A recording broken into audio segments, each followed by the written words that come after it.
Professor Grogan, thank you very much for joining me under the Human Rights Tree. I really appreciate your time, and I want to take this opportunity to ask you a few questions. Certainly. My first question would be to ask you about, to tell us a little bit about your background.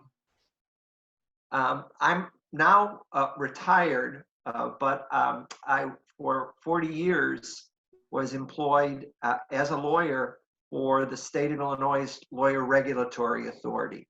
So I'm a Chicagoan, was born in the city of Chicago, has lived in Chicago or within a mile of the city for my entire life.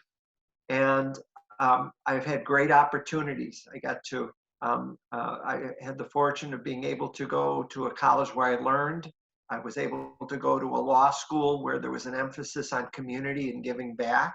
And I had a job that was fascinating because I was able to not only learn every day where I worked, but to experience all different sorts of people, all different sorts of perspectives.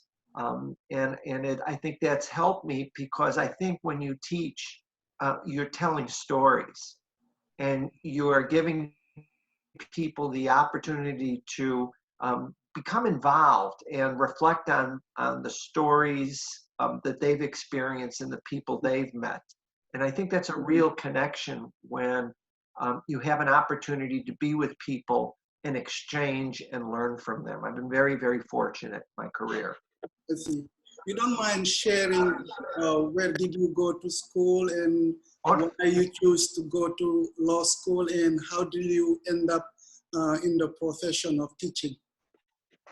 I grew up in the city, in a very working class area of the city. And my grandfather, my father's father, was a lawyer. He graduated from Loyola Law School in 1913.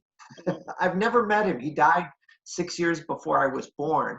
But his pictures were around our apartment where we grew up. And my father deeply loved him. And he never practiced law.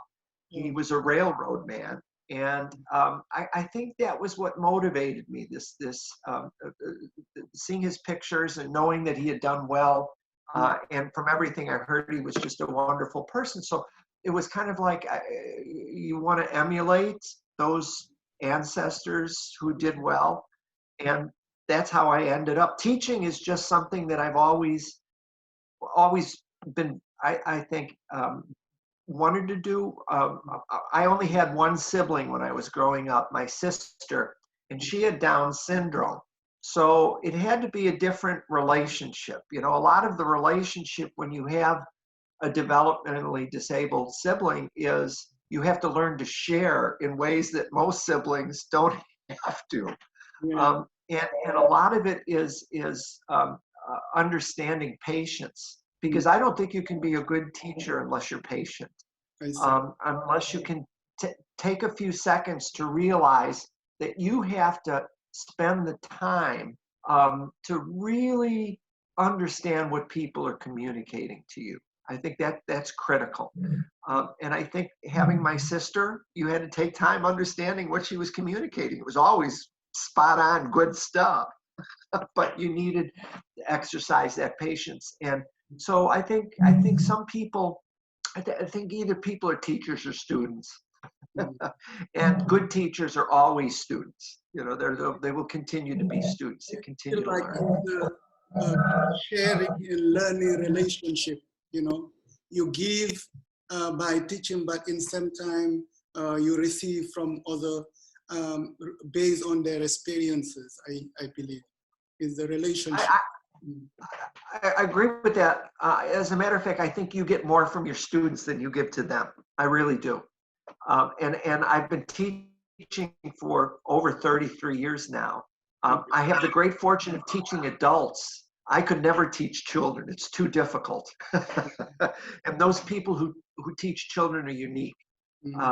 But with adults, and I have the fortune too, in the professional school I am, I've had the great honor to teach a lot of lawyers, basically colleagues from other places. who are at Loyola, where I'm currently teaching, to get, an American degree.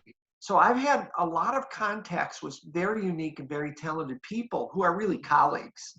And we're only separated by our state border and our licenses. But it's proven to be just a very a beneficial experience for me. I see. Personally, I will say that you are a great teacher. Thank you. All the requirement, that a great teacher needs is mean you know how to communicate the knowledge you have. My other question is, what kind of advice can you give to new lawyers who are getting ready to join the legal profession? Oh, I've said this for years. I think you have to be like a sponge, that it's positive for you just to take in all information as much as possible, synthesize it. You can disagree with it, but take that information in. I think that as people who are thinking about a legal career, that they should always have in the back of their mind that there is so many opportunities and such diversity in the types of law that a lawyer can practice, and that she or he can make incredible contributions, notwithstanding the particular niche that they eventually find themselves in. That, I think, is so important, that you have opportunities. It may take a while to get there, but if you take in information, if you learn, it will benefit you as not only as a professional, but hopefully as a person. I see. Again, Professor Grogan, I would like to take the opportunity to say thank you very much for your time, and hope we keep in touch. And thank you, Alpha. I very much appreciate. I know right now you're going through the storm, and hopefully you will go through the journey safe, you and your family. Again, thank you for your time, and God bless you. God bless you too. Thank you so much.